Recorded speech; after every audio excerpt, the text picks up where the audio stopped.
Silmara Nakai, professora de Legislação Aplicada. Nessa matéria, nós vamos estudar 3 competências. A primeira competência é sobre legislação aplicada à saúde e segurança na construção civil. A segunda competência é sobre saúde e segurança no trabalho rural, na agroindústria. E a última competência, nós temos saúde e segurança no trabalho portuário. A legislação brasileira que trata de saúde e segurança na indústria da construção civil é a NR18, aprovada pela Portaria 3.214 de 78 do Ministério do Trabalho e Emprego.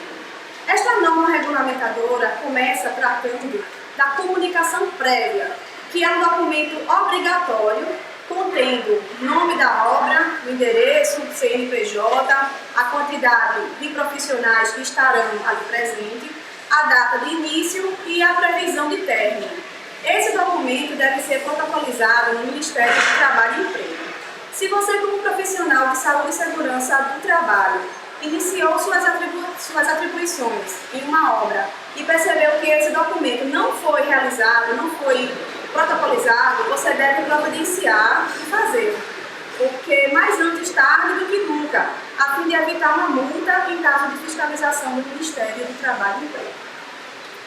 Nós temos como segundo tópico da NR18 o PCMAT, que é um programa sobre condições e meio ambiente de trabalho na indústria da construção. O PCMAT só é obrigatório em canteiro de obras a partir de 20 trabalhadores. Com menos de 20, basta você fazer o PPRA, que é o Programa de Prevenção de Riscos Ambientais regido pela NR9. Se no seu canteiro de obras tem menos de 20 trabalhadores e você percebe que vai contratar mais trabalhadores, se há previsão de contratar mais trabalhadores, você já deve imediatamente fazer o PCMAT, a fim de evitar 2 trabalhos, que é elaborar um PPRA e um PCMAT. O PCMAT é o PPRA adequado à construção civil, sendo que tem alguns tópicos específicos da área de construção civil. Como, por exemplo, você deve descrever as funções, os riscos e as medidas preventivas, que é o que a gente chama de memorial descritivo. É preciso também você manter o desenho, o planejamento das proteções coletivas, o CA dos EPIs, as especificações técnicas das proteções coletivas, um calendário educativo das palestras em campanhas de saúde e segurança do trabalho que serão feitas. Enfim, existem essas especificações que são da construção civil e, por isso, o programa de prevenção de riscos muda, passa de PPRA para PCMAT.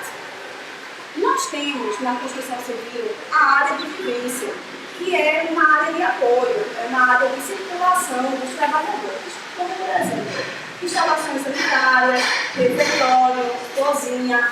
Onde houver trabalhadores alojados, é preciso ter alojamento, é preciso ter lavanderia, área de lazer, e onde houver mais de 50 trabalhadores, é preciso também ter um ambulatório. A área de vivência deve ser limpa, arejada, não pode oferecer riscos para os trabalhadores. Você vê que no alojamento você tem as camas, você tem instalações elétricas, e essas instalações devem ser protegidas. No alojamento pode usar 2 camas, pode ter beliche, pode ter 3 camas na casa. E a distância de uma cama para outra, se a instalação for fixa, se for em um canteiro de obras, é de 1,20 m. Se esse alojamento for um container, essa distância reduz para 90 cm. Nas instalações sanitárias, é preciso tomar cuidado quanto à separação por sexo, ter banheiro para homens e mulheres, e ser dimensionado conforme a NR18, ou seja, um chuveiro para cada grupo de 10 trabalhadores ou fração. Ou fração, quando a gente fala ou fração, é o seguinte: se houver 10 trabalhadores, tem um chuveiro. Se houver 11 trabalhadores, já são 2 chuveiros. O conjunto de vasos sanitários, que é vaso, mictório e lavatório, deve ser dimensionado para cada grupo de 20 trabalhadores. O mictório pode ser cucutalha ou cuba. Se for cucutalha, cada 60 centímetros corresponde a um trabalhador. Nós temos que ter também na área de vivência, bebedouro, sendo um bebedouro para cada grupo de 25 não sendo permitido cópias coletivos, devem ser cópias individuais. Saindo da área de vivência, nós temos as etapas da obra. Uma das etapas é a demolição. Antes de realizar esse processo, é preciso verificar se existe um engenheiro responsável ou uma pessoa registrada em conselho de classe, como o CREA, por exemplo, para acompanhar todo o processo.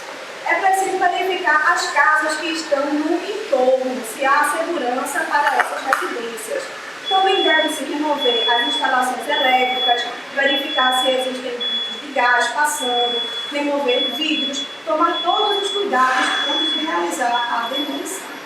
Nós temos a escavação. Nessa etapa da obra, geralmente se faz um talude. O talude é um corpo no piso, no solo, em 45 graus. E esses taludes devem ser protegidos a fim de evitar desmoronamento sobre trabalhadores que estejam ali executando suas atividades.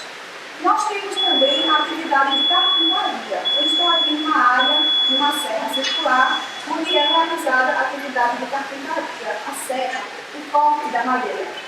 E aí nós temos o disco altamente afiado e temos uma coisa protetora.